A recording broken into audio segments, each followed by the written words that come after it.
오늘 말씀 함께 나누겠습니다. 에베소서 3장 17절 함께 읽겠습니다.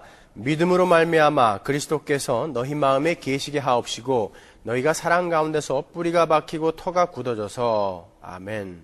우린 지금 그리스도가 너희 마음에 계시게 하라는 사도 바울의 기도의 내용에 대해서 공부해 오고 있습니다. 예수 그리스도는 이미 성령으로 교회 안에 와 계심에도 불구하고 교회인 에베소 신자들에게 믿음으로 말미암아 너희 마음에 그리스도가 계시게 하기를 기도한 것은 그리스도인들은 신앙생활을 통해서 자기 안에 와 계신 그리스도를 조금씩 알아가는 과정을 반드시 통과해야 하기 때문에 신자가 된 교회를 향해서 그러한 기도를 바울이 한 것이라고 제가 설명을 해드렸습니다. 그렇게 성숙해가면서 주님은 그런 분이구나, 그리고 그분이 내 안에 계시는구나 라는 것을 깨달아 알게 되는 것이 그리스도가 우리 마음에 계시게 하는 것이다 라고 제가 설명해 드렸죠. 거기에 제가 방법으로 제시한 것이 바로 성경이었습니다. 그래서 우리는 성경을 통해서 예수를 더 잘 알게 되고 또 그 예수 그리스도에 관한 지식이 우리 안에 있는 예수 그리스도를 더 명확하게 드러나게 해준다고 제가 말씀드렸죠. 그래서 몇 주간에 걸쳐서 성경에 나타난 예수 그리스도에 관해서 공부를 한 것입니다. 정말 성경은 모두 예수 그리스도만 설명하고 있다는 것을 우리가 함께 확인을 했습니다. 그렇죠? 저만 확인한 거예요? 자, 오늘 본론으로 넘어가죠. 사도 바울은 그렇게 예수 그리스도를 알아가면서 예수 그리스도가 우리 안에 계신 것을 확인하는 방법을 믿음을 통해서라고 이야기합니다. Through faith, 그러죠? 믿음을 통해서.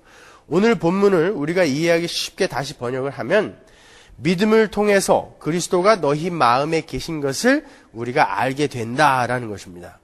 우리가 예수 그리스도에 관해 알아가는 그 과정이 믿음과 아주 밀접한 관련이 있다는 것이죠. 그러면 이제 믿음에 대한 바른 정의만 내려진다면 오늘 본문의 내용은 쉽게 해결이 될 것입니다. 그렇죠? 제가 작년에 믿음이라는 제목으로 믿음은 무엇인가에 대해 설교를 한 것이 있어요. 그 설교를 함께 참고를 하시면 좋습니다. 제가 그때 믿음을 이렇게 설명했어요. 로마서 1장 17절을 가지고요. 한번 볼까요? 복음에는 하나님의 의가 나타나서 믿음으로 믿음에 이르게 하나니 기록된 바 오직 의인은 믿음으로 말미암아 살리라 함과 같으니라. 그렇게 나와 있죠. 로마서 1장 17절에서 복음, 굿뉴스, 이 복음이 어떻게 정의가 되고 있느냐 하면 하나님의 백성들에게 하나님의 의라는 것이 나타나서 믿음으로 믿음에 이르게 하는 것이다 라고 설명이 되어 있어요. 다시 한번요. 복음이 어떻게 정의되어 있냐 하면 하나님의 백성들에게 하나님의 의라는 것이 나타나서 믿음으로 믿음에 이르게 하는 것이다 라고 설명이 되어 있단 말이에요. 의라는 것이 관계를 맺고 있는 어떤 인격이나 존재가 그 관계가 요구하는 의무나 책임을 성실히 수행하는 것을 짜다크, 의라고 한다고 제가 말씀드렸죠. 그러니까 복음에는 하나님의 의가 나타나서 믿음으로 믿음에 이르게 한다라는 그 말은 하나님께서 인간을 향한 하나님의 책임, 그 하나님의 의무를, 하나님의 약속을 성실히 수행해 내시는 그것, 하나님의 그 의가 하나님의 백성들에게 나타나서 하나님의 백성들이 믿음이라는 것을 갖게 만드시는 것, 그것을 우리가 복음이라고 하는 거예요. 그래서 믿음은 하나님의 의의 결과예요. 즉 하나님이 시작하셔서 하나님이 끝내시는 것이라고 제가 설명해 드렸죠. 그래서 그것이 선물이란 말이에요. 그래서 그것이 은혜란 말이에요. 성경에서 이야기하고 있는 이 믿음은 우리가 국어사전에서 정의하고 있는 것처럼 내가 어떤 존재나 대상을 받들고 따르는 것, 곧 내가 행하는 나의 행위, 내가 행하는 나의 행위로 정의가 되어서는 안 된다고 제가 말씀드렸어요. 아주 강조를 했죠. 그래서 믿음이라는 것은 하나님께서 하나님의 백성들을 구원하시고자 계획하시고 실행에 옮기시고 완성시키는 전 과정을 믿음, 객관적인 믿음이라고 한다고 했죠. 그로 말미암아 우리 신자들이 거기에 반응해서 하나님을 믿고 신뢰하게 되는 그 주관적인 믿음이 생기게 되는 것을 믿음으로 믿음에 이르게 한다의 정확한 해석이라고 제가 설명해 드렸습니다. 다 기억나시죠? 지금 조금 어려우시더라도 끝까지 잘 들어보세요. 제가 오늘 자세히 설명해 드릴게요. 오늘은 거기에 대해서 좀 더 제가 확실하게 부연 설명을 해 드릴 거예요. 그리고 어떻게 그 믿음이 그리스도가 우리 안에 거하시게 하는 방법이요 수단이 되는지, 왜 바울이 그렇게 기도했는지도 아울러 제가 설명해 드리겠습니다. 지난번에는 우리가 국어사전에서의 믿음의 정의를 살펴보았다면 오늘은 제가 기독교 대백과사전에는 믿음이 어떻게 정의가 되어 있는지 한번 읽어드리겠습니다. 믿음은 어떤 사물에 대한 신념과 어떤 사람에 대한 신뢰를 가리키는 말이다. 그러나 신학에서 믿음이란 인간이 절대자 또는 초월자를 이해하는 것을 나타내는 표현이다. 믿음은 계시에 응답하는 것이다. 잘 들으셔야 돼요. 신학에서의 믿음은 인간이 절대자 또는 초월자를 이해하는 것을 믿음이라고 한다는 거예요. 그리고 믿음이라는 것은 계시에 응답하는 것이다. 이렇게 설명하고 있어요. 성경에 있어서 신앙의 대상은 하나님이시다. 그러므로 성경에서의 믿음이란 1차적으로 신념이라기보다는 신뢰이며 추상적인 지식이라기보다는 인격적인 관계의 문제이다. 여기가 중요한 거예요. 믿음은 추상적인 지식이라기보다는 인격적인 관계의 문제다. 제가 이 인격적이라는 말을 오늘 많이 쓸 거예요. 이 기독교 대백과사전에 따르면 기독교에서의 이 믿음이라는 것은 어떤 사실에 대한 신념이나 신뢰라기보다는 인격과 인격 사이에서 만들어지는 것, 즉 하나님이라는 인격이 우리에게 자신을 알려주시기 위해서 자신을 계시하시고 우리는 그 계시에 반응하는 것, 인격인 우리가 그 계시에 반응하는 것을 말하는 거예요. 그럼 시중에서 믿음이 좋다라고 하면은 종교 행위를 열심히 하거나 아니면 방언이나 예언이나 신유의 은사를 한두 개 정도는 가지고 있고 또 기도할 때도 입만 열면 청산유수로 그냥 좔좔좔 읊어대는 사람들을 우리가 믿음이 좋다라고 이렇게 이야기하고 평가한단 말이에요. 혹은 그런 사람들의 그런 열성적인 종교 행위로 말미암아 하나님으로부터 그들이 어떤 보상을 받게 되면은 야, 저 사람은 참 믿음이 좋아. 믿음이 좋으니까 하나님께서 축복을 하셔서 저렇게 행복하게 사는 거야 하고 이야기한단 말이죠. 절대 그게 믿음이 아니에요.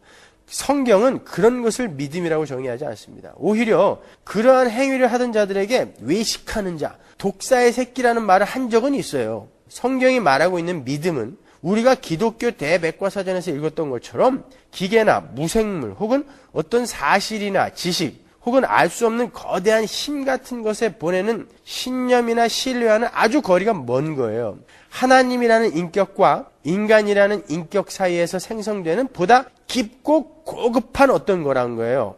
믿음이 인격과 인격이 만나서 그 관계 속에서 생성된다는 말은 믿음이란 강제나 조정이나 억지를 동원해서 만들어지는 것이 아니라 설득과 기대와 신뢰와 사랑을 통해서 만들어지고 자라게 된다는 것을 의미하는 거예요. 그러니까 믿음은 상대방에 대한 올바른 지식이 반드시 전제되어져야 만들어질 수 있는 거예요. 왜냐하면 강제나 조종으로 만들어지는 게 아니니까, 억지를 통해서 만들어지는 것이 아니니까 설득과 기대와 신뢰와 사랑을 통해서 만들어지는 것이기 때문에 반드시 상대방에 대한 올바른 지식이 있어야 그 믿음은 생성되고 자라게 되는 거예요. 인격과 인격이 만나서 상대방에 대해서 올바른 지식을 습득하고 그것을 근거로 이런 사람이라면 내가 정말 나의 모든 것을 맡겨도 되겠다라고 신뢰가 생기는 거죠. 그것을 믿음이라고 하는 거예요. 그러니까 믿음은 상대방을 향한 나의 믿음의 행위, 그 이전에 그 상대방에 대한 지식이 선행되어져야 하는 거예요. 무조건 상대방은 강한 힘을 갖고 있고 나는 그 힘을 필요로 하는 약자이기 때문에 나는 무작정 그 상대방을 의지한다. 이게 믿음이 아니란 말이에요. 우리가 믿고 있는 대상을 인격적인 존재가 아닌 무조건 강한 힘을 가지고 있는 존재로 어떤 질서나 법칙으로 취급을 하게 되면요. 그리고 그 존재에 대한 인격적인 지식이 없으면 그 대상은, 내가 믿고 있는 그 대상은 내가 죄를 지으면 나를 자동적으로 벌하는 존재, 내가 조금 마음에 드는 삶을 살아내면 나에게 상을 주는 존재, 이런 식의 기계적인 관계로 이해를 하게 된단 말이에요. 그러니까 욥과 세 친구들의 처음 신앙이 그런 거였죠. 여러분, 우리는 기계에게 설득당하지 않아요. 그죠? 아울러 우리가 기계를 설득하지도 않아요. 그러면 엔진 오일이 떨어져서 엔진이 말을 안 들으면 엔진 오일을 붓지 엔진에게 사정하지 않아요. 설득하지 않아요. 그죠? 커피 자판기에다가 동전을 넣는데 커피가 안 나오면 발로 차지 그 자판기를 설득하지 않아요. 욥이 인과율에 근거해서 나는 아무 죄를 안 지었는데 왜 나에게 이러십니까? 난 착하게 살았잖아요. 나는 의인인데 왜 이런 고통을 당해야 합니까? 라고 하나님께 대들었을 때 하나님께서 욥에게 어떻게 대답하시죠? 대뜸 너 악어 이길 수 있냐? 너 하마 보았니? 그 풀만 먹는 하마가 어떻게 그렇게 힘이 센지 아니? 너 이슬은 누가 만드는지 아냐? 서리는 누가 만드는지 아냐? 너 우박 창고 봤니? 이런 걸 물어보신단 말이에요.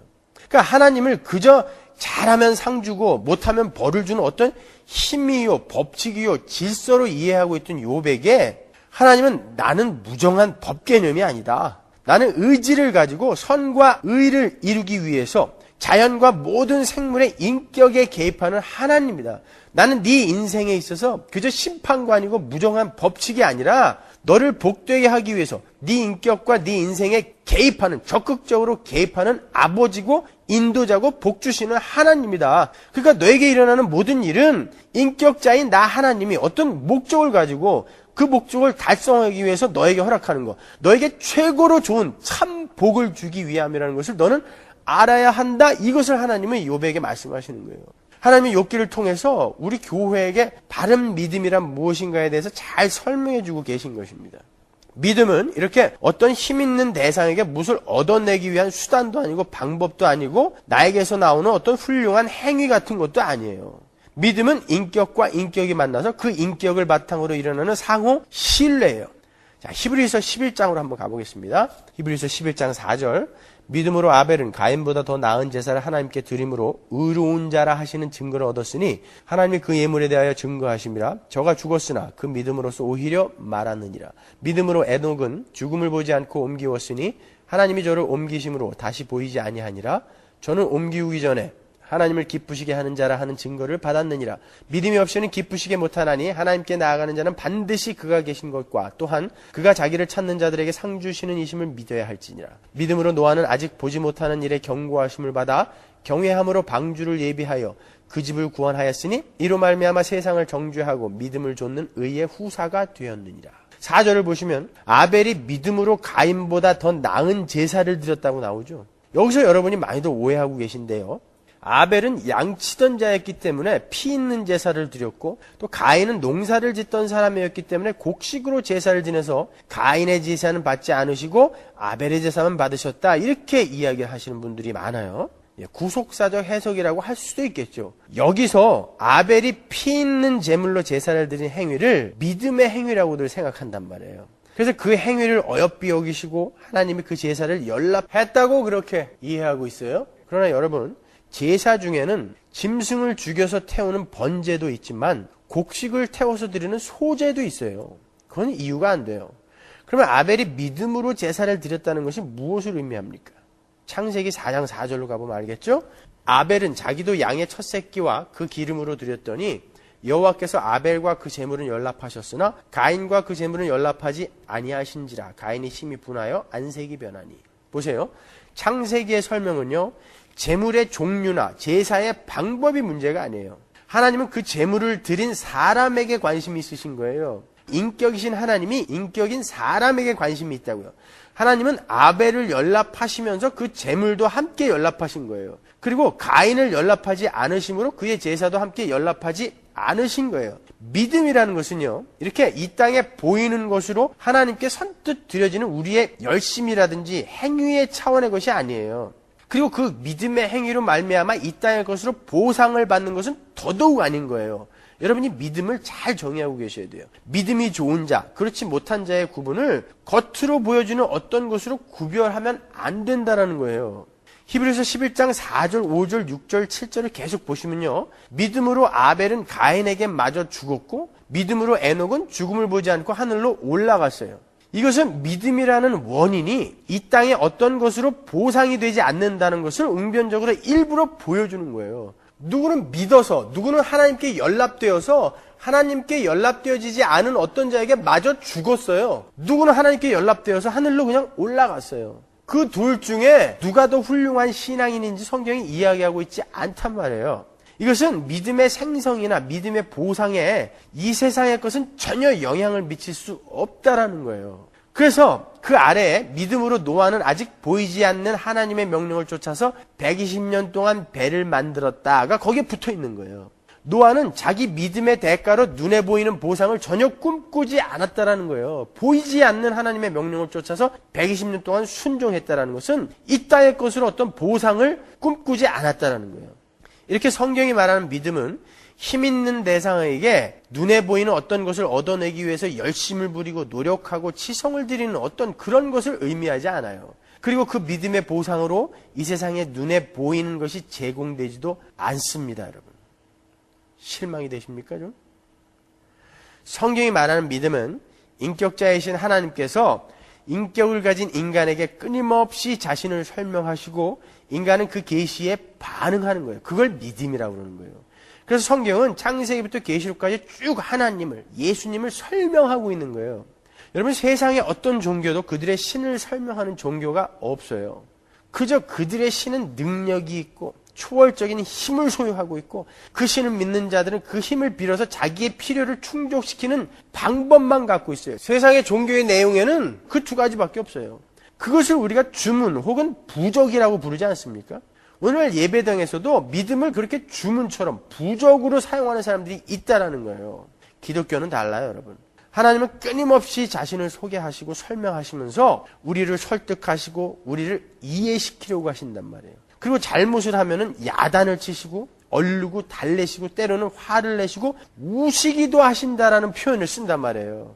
하나님께서 이렇게 감정까지 동원하신다라는 것은 하나님께서 우리 인간을 조종하지 않으시고 기계나 로봇 취급을 하지 않으신다라는 거예요. 우리를 진짜 친구 삼으시고 싶은 거예요. 진짜 친구. 로봇가 아닌 진짜 친구. 그래서 우리의 인격에 계속 설득하고 이해시키시고 그리고 감정을 동원해서 우리를 채찍질 하신다고요. 우리를 진짜 자식 삼고 싶으신 거예요. 그래서 고장이 나면은 눕혀놓고 회로를 갈아 끼운다든지 전선을 교체하는 그런 로봇처럼 취급하지 않으시는 거예요. 이사야서 1장 2절 보세요. 하늘이여 들으라, 땅이여 귀를 기울이라. 여호와께서 말씀하시기를 내가 자식을 양육하였거늘 그들이 나를 거역하였도다. 소는 그 임자를 알고 나귀는 주인의 구유를 알건만은 이스라엘은 알지 못하고 나의 백성을 깨닫지 못하는도다 하셨도다. 슬프다 범죄한 나라여 허물진 백성이요 행악의 종자요 행위가 부패한 자식이로다. 그들이 여호와를 버리며 이스라엘의 거룩한 자를 만홀히 여겨 멀리하고 물러갔도다. 너희가 어찌하여 매를 더 맞으려고 더욱더욱 패역하느냐. 온 머리는 병들었고 온 마음은 피곤하였으며 발바닥에서 머리까지 성한 곳이 없이 상한 것과 터진 것과 새로 맞은 흔적뿐이언을 그것을 짜며 싸매며 기름으로 유하게 함을 받지 못하였도다. 보세요. 창조주가 피조물이 잘못했다고 해서 이렇게 가슴 아파해야 할 이유가 있습니까? 다 죽여버리고 다시 만들던가 아니면 뇌를 개조해서 다시 넣어가지고 신제품으로 만들든가 하시면 될 텐데 왜 이렇게 슬퍼하시고 화를 내시고 애원하시고 그러냔 말이에요. 우리를 인격자로 대우하고 계시는 거예요. 여러분 이 구절을 보면 마치 자식이 뭘 잘못했을 때 어머니나 아버지가 자식의 버릇을 고치려고 동네 사람들 다 좀 나와보시오 이런 거 이렇게 말씀하시는 것 같지 않으세요? 하늘이여 들으라 땅이여 귀를 기울이라. 동네 사람들. 여러분 이런 경험 없으세요? 하나님은 이렇게 우리 교회를 인격적으로 대화하십니다. 그렇기 때문에 하나님은 강제로 우리 코를 꿰어서 끌고 가지 않으시고 계속해서 자신을 설명하시면서 나는 이런 하나님이다. 너 그래도 나 안 따라올래? 이렇게 설득하신다고요. 신명기 4장 32절 보세요. 네가 있기 전 하나님이 사람을 세상에 창조하신 날부터 지금까지 지나간 날을 상고하여 보라. 하늘 이 끝에서 저 끝까지 이런 큰일이 있었느냐? 이런 일을 들은 적이 있었느냐? 어떤 국민이 불 가운데서 말씀하시는 하나님의 음성을 너처럼 듣고 생존하였었느냐? 어떤 신이 와서 시험과 이적과 기사와 전쟁과 강한 손과 편팔과 크게 두려운 일로 한 민족을 다른 민족에게서 인도하여 낸 일이 있느냐? 이는 다 너희 하나님 여호와께서 애굽에서 너희를 위하여 너희의 목전에서 행하신 일이라. 이것을 네게 나타내심은 여호와는 하나님이시요 그 외에는 다른 신이 없음을 네게 알게 하려 하심이니라. 왜요? 네게 알게 하려 하기 위해서 광야 40년을 하나님께서 인도하셨다는 거예요. 여호와께서 너를 교훈하시려고 하늘에서부터 그 음성을 너로 듣게 하시며 땅에서는 그 큰 불을 내게 보이시고 너로 불 가운데서 나오는 그 말씀을 듣게 하셨느니라. 여호와께서 내 열조를 사랑하신 거로 그 후손 너를 택하시고 큰 권능으로 친히 인도하여 애굽에서 나오게 하시며 너보다 강대한 열국을 네 앞에서 쫓아내고 너를 그들의 땅으로 인도하여 들여서 그것을 네게 기업으로 주려 하심이 오늘날과 같으니라. 그런즉 너는 오늘날 상천하지에 오직 여호와는 하나님이시요 다른 신이 없는 줄을 알아 명심하고, 여기도 또 알아라는 말이 나오죠. 오늘 내가 네게 명하는 여호와의 규례와 명령을 지켜라. 너와 내 후손이 복을 받아 내 하나님 여호와께서 네게 주시는 땅에서 한없이 오래 살리라. 하나님께서 광야 40년 동안 이스라엘에게 무엇을 하셨습니까? 하나님이 어떤 분이신가? 그분이 정말 항복할 만한 분이신가 아닌가? 이걸 설명하세요. 그리고 하나님이 어떻게 온 천하 만물의 주인이시며 그분이 이스라엘의 열조에게 하신 약속을 어떻게 신실하게 지키셨는가. 그리고 그들의 구원이 이미 오래전부터 계획되어 있었다는 것을 광야 40년을 통해서 알려주셨다는 거예요. 그래서 모세를 통해서 모세 오경을 써서 그들에게 너희 구원이 언제부터 예비되었는지, 언제부터 계획되었는지를 알게 해주셨다는 거예요. 그리고 그 지식을 근거로, 하나님을 아는 그 지식을 근거로 하나님께서 순종을 요구하시는 거예요. 그게 믿음이에요. 그게 우리의 인생이에요. 인생을 통해서 모든 것을 비교하고 확인해서 하나님, 당신만이 하나님이십니다. 당신만이 저의 사랑과 경배를 받으시기에 합당하신 유일한 하나님입니다. 라는 고백을 받아내는 것, 그게 믿음이란 말이에요. 믿음은 이렇게 인격적인 이해나 인식이 없이 주문이나 부족으로 존재할 수 없는 거예요. 그리고 믿음은 절대 강요나 강제가 아닙니다. 끊임없는 설득이며 이해의 작업인 거예요. 그래서 하나님은 때때로 하나님의 백성들이 죄를 짓게 그냥 놔두시는 거예요. 여러분 어떠세요? 예수 믿고 전혀 죄 안 지으십니까? 아니죠. 아닌 것 같은 표정을 하고 계시지만 다들 죄를 지어요. 그리고 그 죄로 말미암아 고민한다고요. 하나님은 강제로 죄 못 짓게 손발 꽁꽁 묶지 않으세요. 다시 한번 제가 강조해서 말씀드리지만 하나님은 우리에게서 나오는 도덕적이고 윤리적인 어떤 열매보다 인간이 자기 자신을 알고 또 하나님을 알고 그로 말미암아 하나님께 전적으로 자신을 의탁하는 그 순종, 그 믿음을 요구하시는 거예요. 그래서 죄를 짓게 그냥 놔두세요. 여러분이 하나님 앞에서 심판을 받을 때 여러분이 what you did, 여러분이 무엇을 했느냐로 심판을 받는 게 아니라 who you are, 여러분이 누구인가로 심판을 받는단 말이에요. 하나님은 우리의 인생을 통해서 너희는 도대체 누구이며 누구에 의해서 어떤 은혜를 받고 어떤 구원을 받았는지, 어떻게 구원을 받았는지를 알기를 원하신다고요. 그래서 그냥 죄를 짓게 때때로 놔두세요. 기도한다고 안 막아주세요. 우리가 우리의 손발을 움직이지 않고서 하나님 술 끊게 해주세요. 못 끊어요, 여러분. 여러분이 끊으셔야 돼요. 의지를 발동하셔야 돼요. 하나님 거짓말 안 하게 해주세요. 그렇다고 거짓말 안 하게 됩니까? 아니에요. 이를 악물고 안 하는 거예요. 그래서 때로는 거짓말 하나조차도 통제하지 못하는 자신을 바라보면서 나는 이런 존재구나. 여러분 계속 실망하시는 거예요. 그래서 하나님이 없으면 나는 큰일 날 뻔했구나 라는 것을 알아가시는 거예요. 그럼에도 불구하고 하나님이 나를 구원해 주셨구나 감사하시는 거예요. 그렇게 여러분의 인생을 통해서 뭔가를 배우기를 원하신다고요. 하나님은요. 최성수라는 가수가 있죠. 저하고 이름이 똑같아가지고 저하고 아주 친하게 지냈는데 옛날에 제 CD가 나오면 제가 레코드 가게에 가서 물어봐요. 김성수 CD 나왔어요? 그러면은 항상 최성수 거를 줘요. 하여튼 저하고 굉장히 이렇게 친하게 지냈던 형인데 결혼하니까 우리 집사람하고도 굉장히 친하더라고요. 우연히 공항에서 저희 집사람하고 같이 만났어요. 근데 그 선배가 그런 얘기 하더라고요. 그때 당시에 머세디스 벤츠를 타고 다녔어요. 벤츠는 그 앞에 벤츠 마크가 있잖아요. 한국에서는 그게 15만 원이야 하나에. 근데 누가 자꾸 그걸 뛰어간대요. 그러니까 주차할 데가 없어서 차를 으슥한 데다가 이렇게 주차를 해놓고 들어가면 꼭 누가 그걸 뛰어간대요. 그래서 늘 차에서 내릴 때마다 기도한대요. 하나님, 오늘은 이거 누가 뛰어가지 않게 해주세요. 근데 그렇게 기도해도 나와보면은 그게 없어진 적이 많대요. 안 된다는 거예요, 그거는요. 기도를 할 게 아니라 조금 일찍 서둘러서 주차장에다 차를 대거나 아니면 으슥하지 않은 밝은 곳에 차를 대거나 이런 손과 발을 움직이는 우리의 노력이 필요한 거예요. 하나님은 그렇게 우리가 원하는 것을 척척, 우리의 소원을 척척 들어주시는 분이 아니에요. 뭔가를 가르치시려고 하시는 분이에요. 인격자시기 때문에, 우리를 인격자로 대우해주고 계시기 때문에.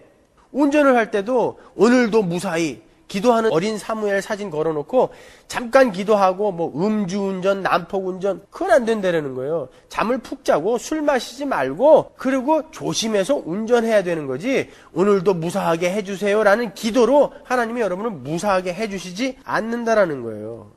자기가 해야 할 것은 하나도 안 하고 이렇게 기도만 하는 것은 하나님 우리를 로봇으로 만들어서 우리를 좀 조종해 주세요. 그렇게 하나님께 부탁하는 어처구니 없는 짓이란 말이죠. 하나님은 절대 강제로 끌고 가시지 않으세요. 그래서 신자가 인생을 통해서 스스로 그 싸움을 싸우게 하시고 결국 모든 게 다 헛됩니다. 저는 하나님만 택하겠습니다 라는 항복을 하게 만드시는 거예요. 그걸 믿음이라고 하는 거예요. 그러니까 믿음이 좋은 사람은 뭐 예언하고 방언하고 펄펄 뛰어다니는 사람이 아니라 저는 하나님 없으면 한시도 바르게 존재할 수 없는 자입니다. 하나님 도와주세요라고 하나님 앞에 엎드리는 사람을 믿음이 좋은 사람이라고 하는 거예요. 우리는 절대 그런 사람을 믿음이 좋은 사람이라고 취급하지 않아요. 그렇죠? 그렇게 평가해 주지 않죠? 그냥 뭔가 대단한 걸 하고 대단한 은사를 받은 사람, 이런 사람들을 믿음이 좋다라고 착각하는데 절대 아니란 말이에요.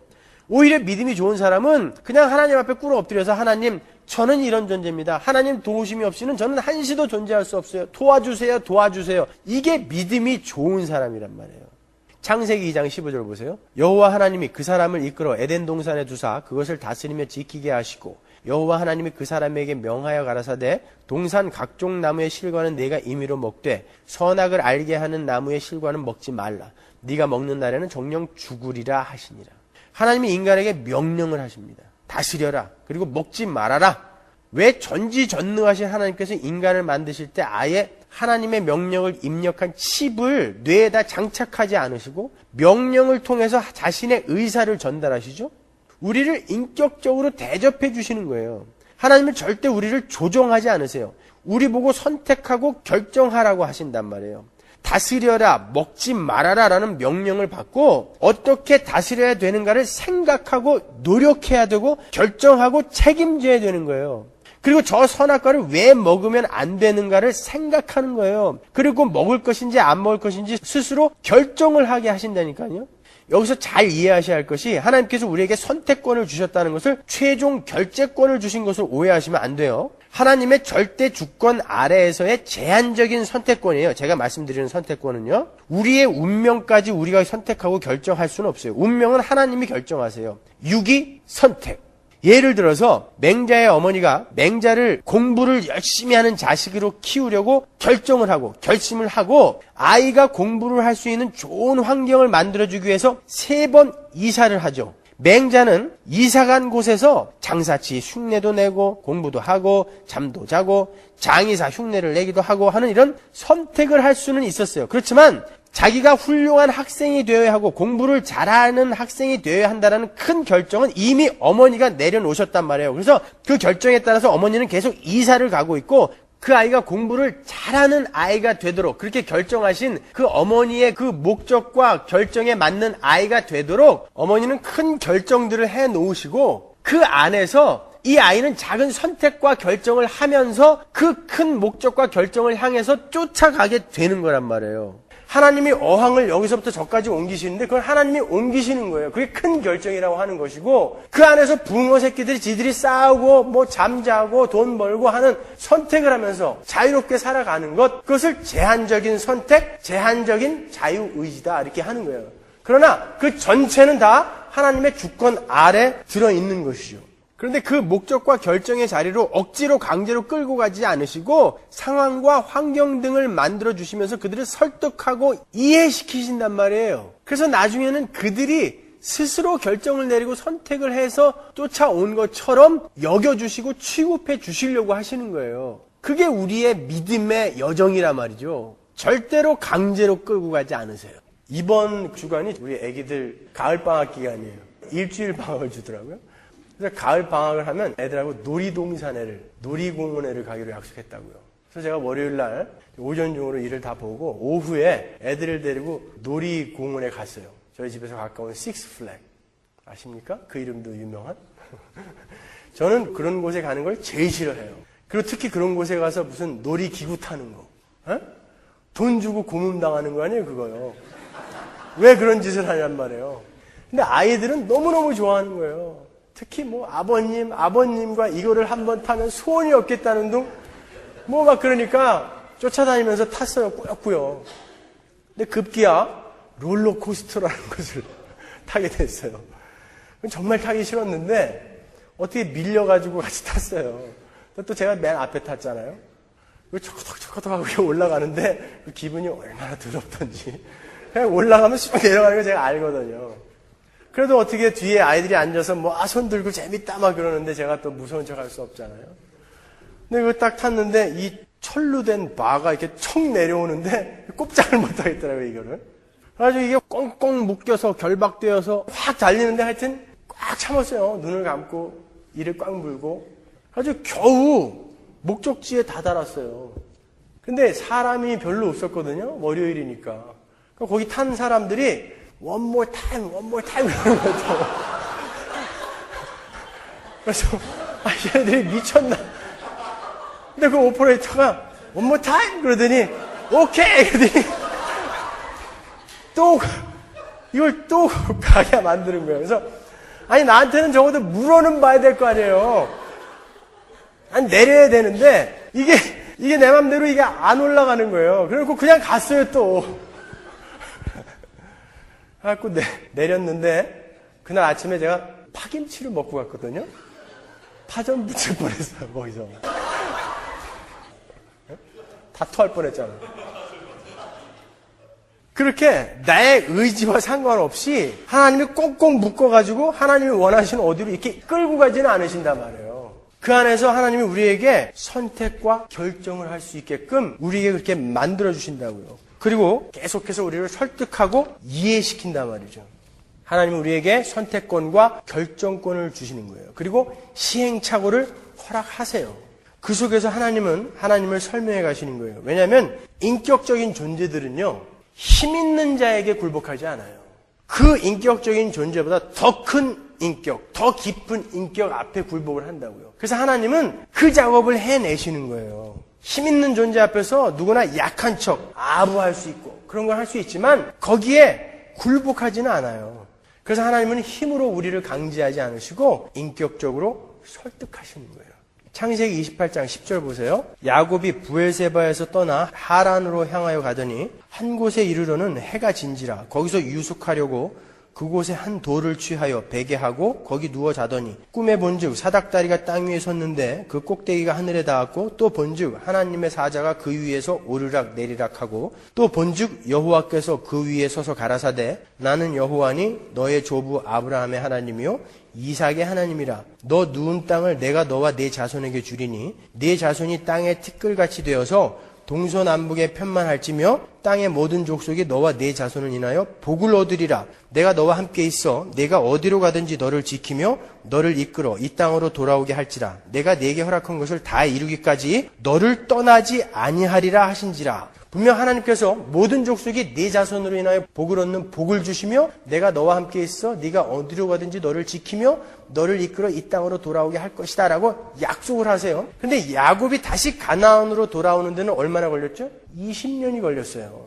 하나님은 하나님의 목적을 이루기 위해서 한 인생을 묵살하지 않으신단 말이에요. 한 인간의 인생을 묵살하지 않으세요. 하나님은 야곱에게 20년이라는 시간과 기회와 경험의 장을 허락하셔서 인생이 헛되며 세상에다가 보물을 쌓아두는 것이 얼마나 바보 같은 짓인지를 알게 하셨어요. 그리고 야복강가에서 확인도장을 팍 찍으신다고요. 하나님의 우선적인 목적은 야곱을 이스라엘로 만드시는 거였어요. 하나님은 먼저 야곱에게서 하나님을 향한 신뢰와 애정과 열심과 진심을 받으시고 싶으셨던 거예요. 그래서 긴 시간과 과정을 통해서 항복을 시키신 거예요.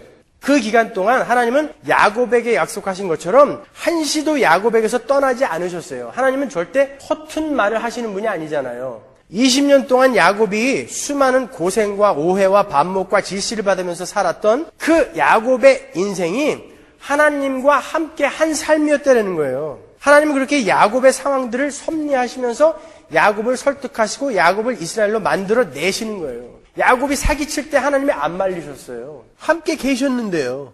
야곱이 모함을 당할 때 하나님이 안 말려주셨어요.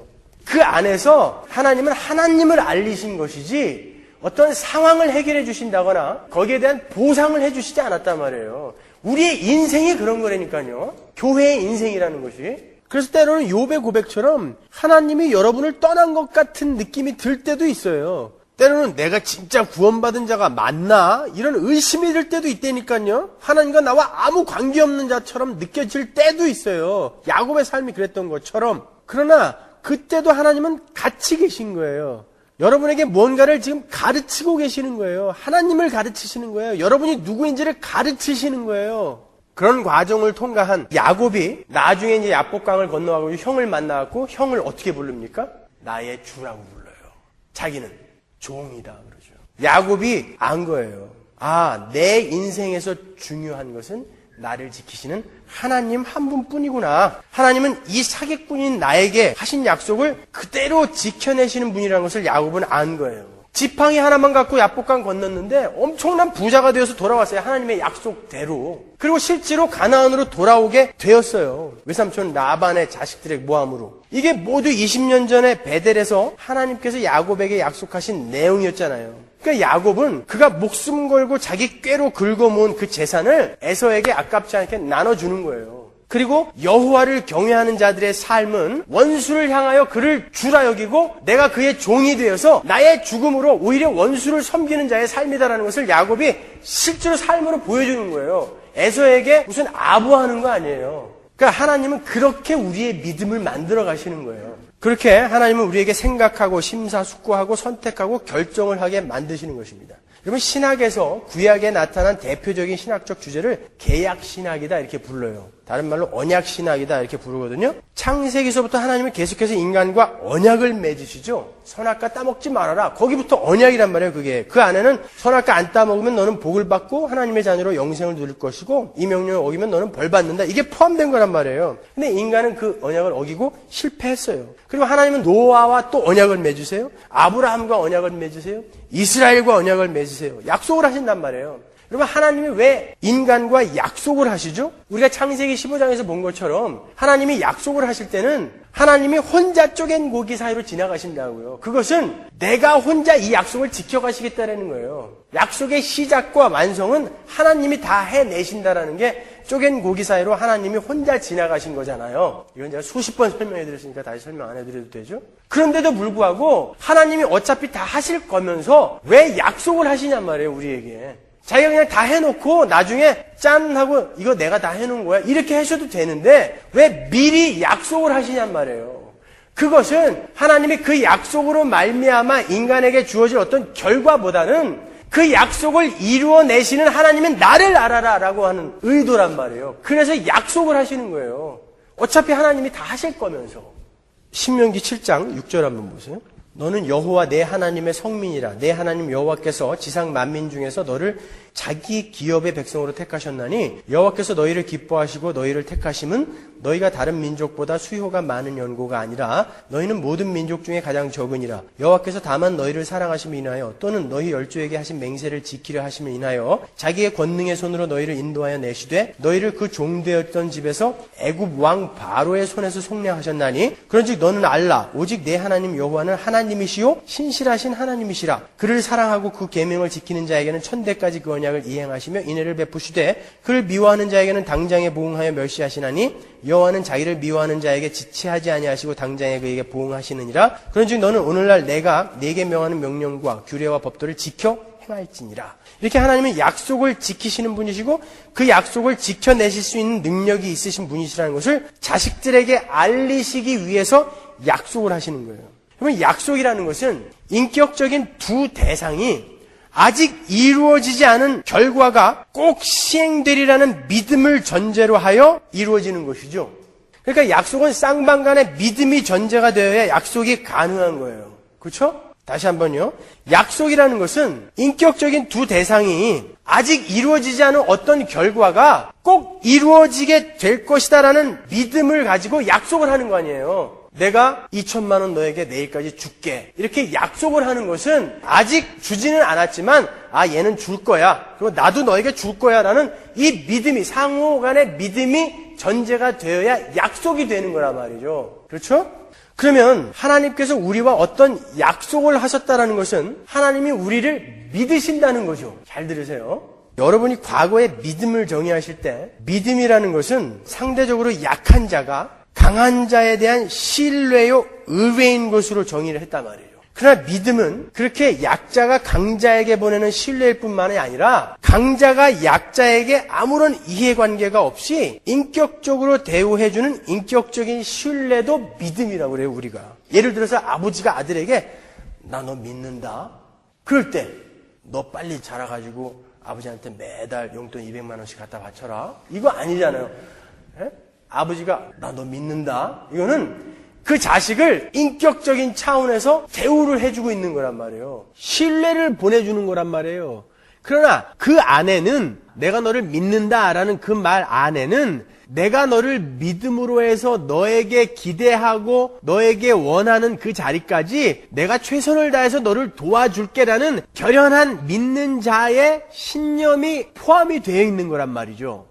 그것도 믿음이라고 그런단 말이에요. 우리가 그 아버지의 믿음, 그 강자의 믿음, 여러분이 지금 생소하게 여기시는 그 강자가 약자를 믿는다고 하는 그 믿음이 어떤 것인지 제가 간략하게 설명해 드릴게요. 히브리서 11장 8절 보세요. 믿음으로 아브라함은 부르심을 받았을 때 순종하여 장래 기업으로 받을 땅에 나갈새 갈 바를 알지 못하고 나갔으며, 아브라함이 믿음으로 갈대아 우르를 떠났다라고 히브리서 기자가 표현해요. 사도행전 7장 2절로 가보세요. 스데반이 가로되 여러분 부형들이여 들으소서. 우리 조상 아브라함이 하란에 있기 전 메소포타미아에 있을 때에 영광의 하나님이 그에게 보여 아브라함이 갈대아 우르에 있을 때 하나님께서 아브라함에게 나타나셔서 그곳을 떠나라고 말씀하셨다라고 스데반이 이야기하고 있어요. 그때 아브라함은 하나님을 알지도 못했을 뿐만 아니라 우상을 섬기던 자였어요. 그렇죠? 근데 성경은 믿음으로 아브라함이 갈대아 우르를 떠났다 그런단 말이에요. 여호수아 24장 보세요. 여호수아가 모든 백성에게 이르되 이스라엘 하나님 여호와의 말씀에 옛적에 너희 조상들 복수예요. 곧 아브라함의 아비, 나홀의 아비, 데라가 강 저편에 거하여 다른 신들을 섬겼으나 그런단 말이에요. 여기서 너희 조상들이라고 그러죠. 그래서 많은 신학자들이 그 다른 신들을 섬기던 조상들이 바로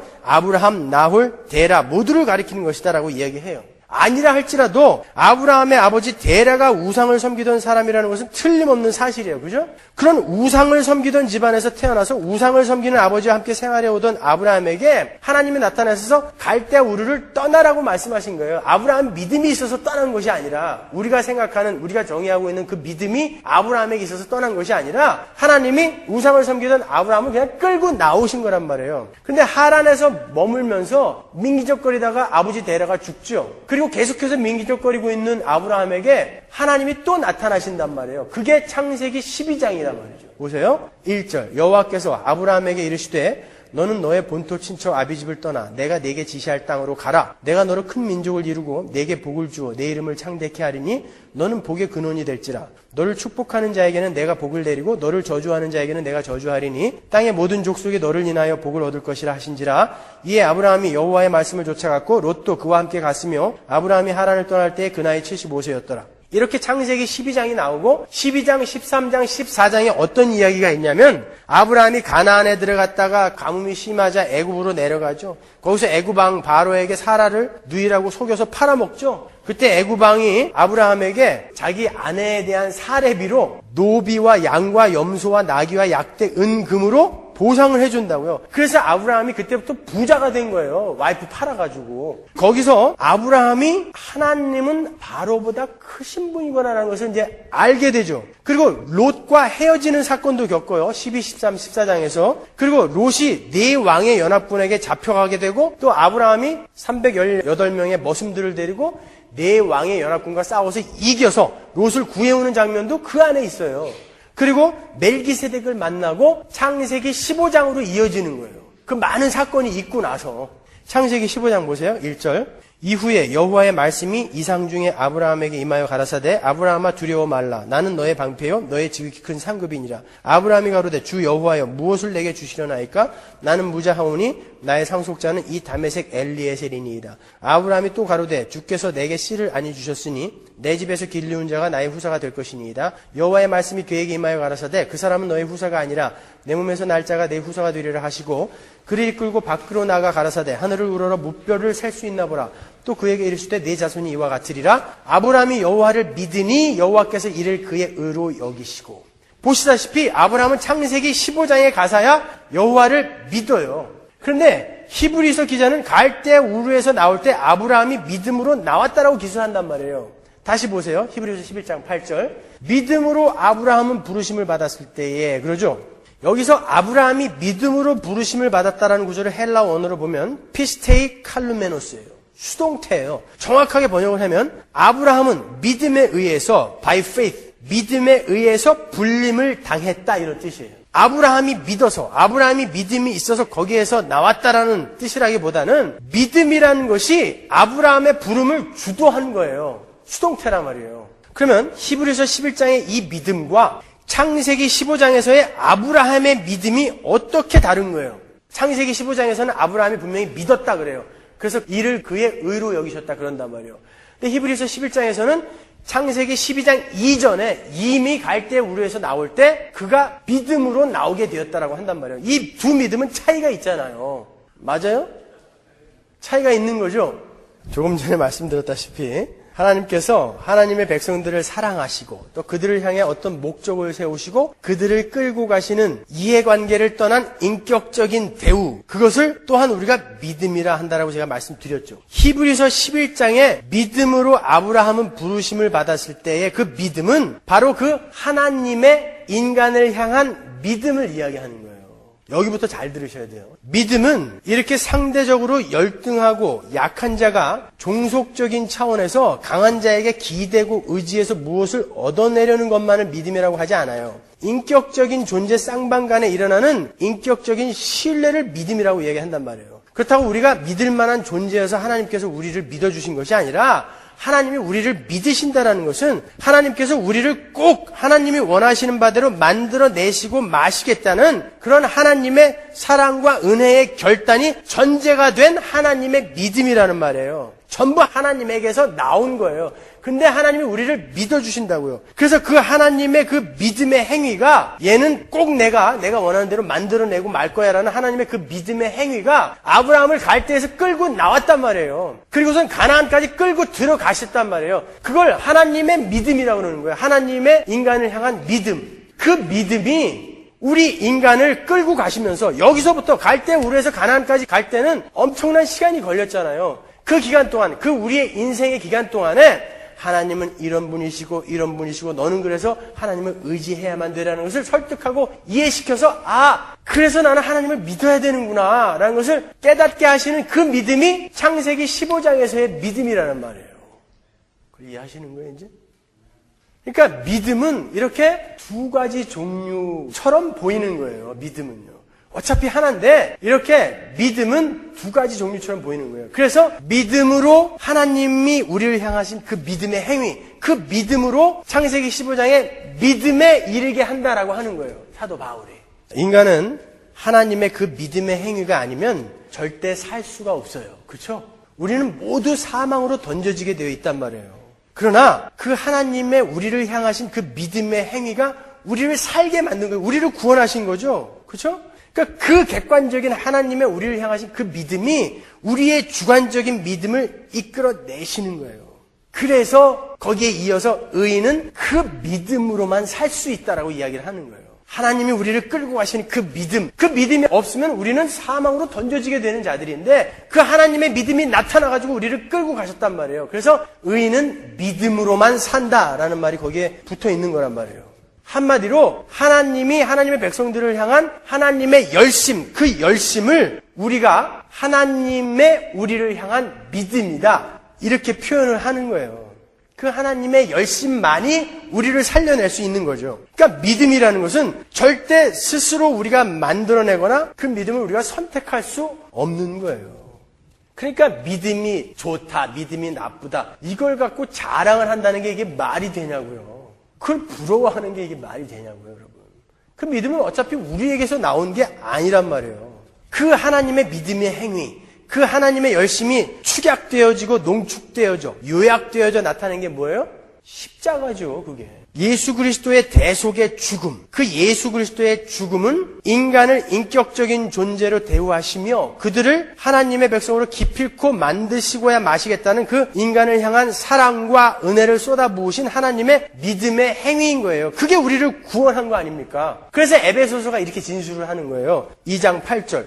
너희가 그 은혜를 인하여 믿음으로 말미암아 구원을 얻었나니 이것이 너희에게서 난 것이 아니요 하나님의 선물이라. 행위에서 난 것이 아니니 이는 누구든지 자랑치 못하게 함이니라.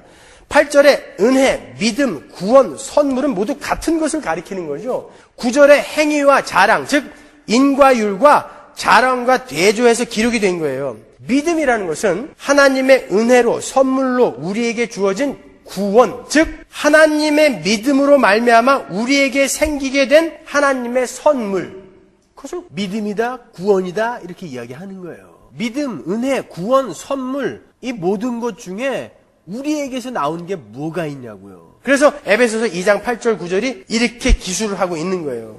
그러니까 그 믿음의 내용 중에서 우리에게서 기인된 것은 하나도 없는 거예요. 하나도. 그래서 그것을 은혜, 믿음, 구원, 선물 이렇게 표현을 하는 거예요.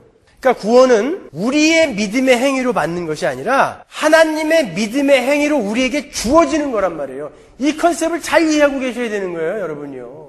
내가 믿어서 하나님께 구원을 받은 게 아니라 하나님의 믿음의 행위로 말미암아 우리가 구원을 받게 되는 거예요. 그리고 그 하나님의 믿음의 행위에 반응해서 우리가 하나님 나는 이제 하나님을 믿습니다라고 반응하는 거예요. 이것을 우리가 지금 국어사전의 개념인 믿음이다라고 이야기하는 거예요. 그러니까 어차피 하나님이 시작하시지 않으면 이 믿음은 나올 수가 없는 거죠.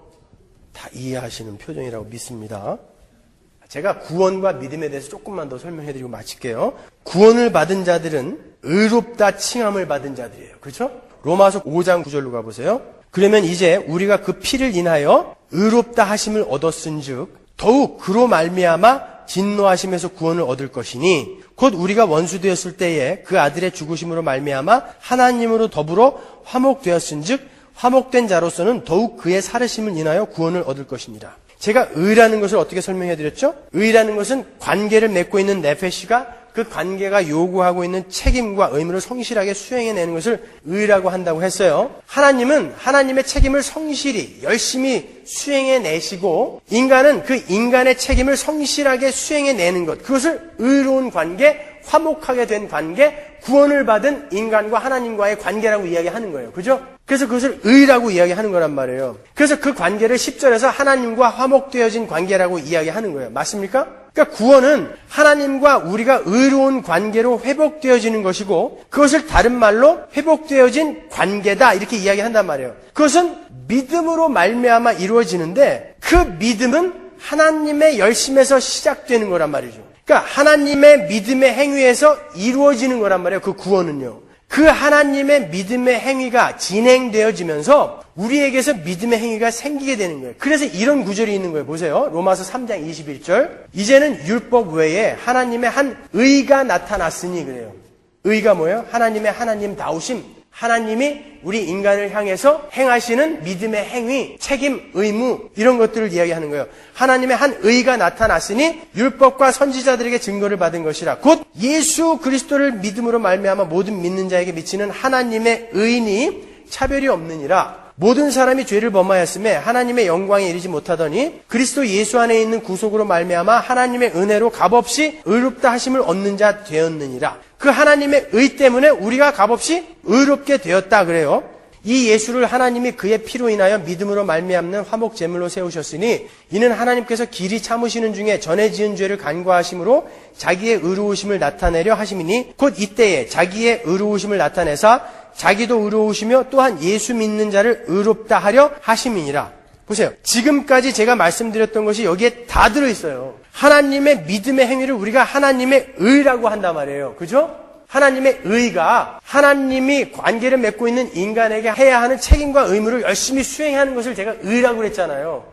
그러니까 하나님의 그 믿음의 행위가 하나님의 의잖아요. 그죠? 그것을 하나님의 의라고 하는데 그 하나님의 의가 우리를 의롭게 만든다. 그렇게 이야기하고 있는 거잖아요. 그러니까 여기에다 의 대신에 믿음을 넣으면 하나님의 믿음이 나타나서 우리에게 믿음을 고백할 수 있게 만든다라는 이야기란 말이에요, 이게. 믿음은 이렇게 우리가 만들어내는 어떤 종교적 열심도 아니고 하나님께 어떤 보상을 받는 근거도 아니에요. 믿음은 하나님께로부터 시작이 되어서 우리에게서 반응을 받아내는 하나님과 하나님 백성들 간의 인격적인 관계를 믿음이다라고 그러는 거예요. 우리가 만들어내는 수많은 종교 행위를 믿음의 행위라고 섣불리 단정짓지 마십시오, 여러분. 하나님을 아는 지식을 근거로 나오지 않는 모든 행위들은 전부 쓰레기 같은 것들이에요. 말라기 1장 7절 보세요. 너희가 더러운 떡을 나의 단에 드리고도 말하기를 우리가 어떻게 주를 더럽게 하였나이까 하는도다.